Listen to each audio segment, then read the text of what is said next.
Tonight, Action News Jax Investigates is asking why a sitting Jacksonville councilman helped to direct a city grant worth $100,000 to a local organization outside of his district and then recommended that organization use a company he once owned to do some of the work. Now, Tanika, of course, I've been reporting for weeks on the business dealings of Council Finance Chair Raul Arias. Now, he pushed this legislation through even as some of his colleagues expressed concerns. Tonight, my investigation reveals why those concerns may have been well-founded, but for reasons few expected. Finance Chair Raul Arias, like many city council members, has discretionary city funds to spend as they choose.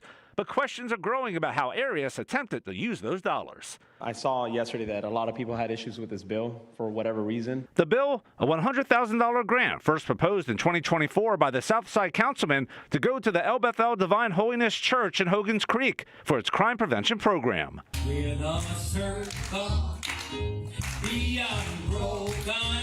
That's El Bethel's longtime pastor, Lorenzo Hall, and here he is pictured with Arias at a Thanksgiving event.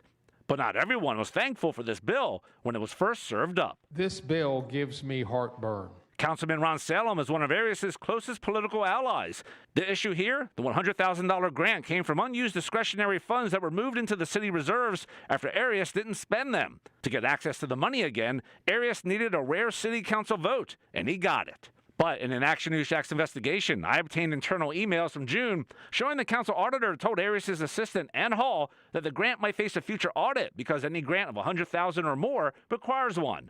Emails in July show what happened next. Arias' assistant contacted the council auditor and the Office of General Counsel, informing each the grant would be amended. First, it was $99,500, then to $99,995. The General Counsel's office initially replied asking, "What is the reason?" Is changing the grant amount a red flag? I think so, sure. Sherry McGill is the former president of the Jesse Ball DuPont Fund, one of Jacksonville's leading private grant providers. I think it's fair for the public to ask questions about it. Despite the emails, the bill was never officially amended. But later in August, Arias then asked the council to approve giving the church the $100,000 up front rather than as a reimbursement, citing problems with the required paperwork. They were throwing a curveball saying, you got to have some special insurance or some special documentation because you're working with children. Councilman Ken Amaro sensed something didn't add up. I think it's a bad paradigm. It's not good fiscal accountability. Despite that, council passed it anyway. But that curveball Arias reference was first thrown back in May, when the city rejected distributing funds to El Bethel because it only received invoices and no proof of payment. The city's grant administrator, noting here in red ink, quote, would need documentation. As a result, the city never executed the contract.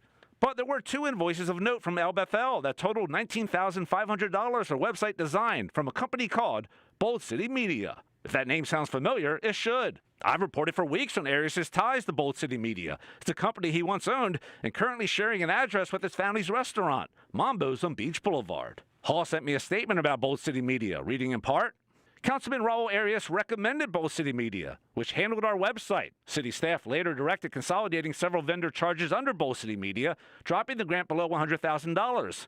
We were unaware Arias had previously owned the company. As a small nonprofit, we could not prepay vendors and therefore could not provide receipts, but all actions were taken in good faith. I asked the city about the church asserting it was directed to consolidate the vendor charges under Bold City Media, and the city pushed back, saying the grants division is not aware of a staff member who would have provided this counsel.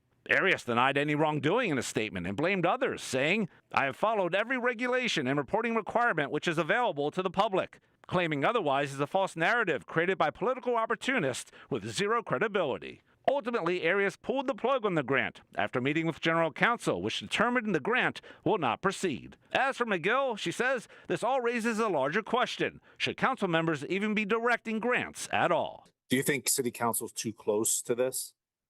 Well, I would say that I think that we have structures that we created for a reason, and I think we ought to use them. Now, the $100,000 in grant money will now go back into the general fund if it's never used. Now, for the full statements and my previous coverage on City Council, go to actionnewsjax.com.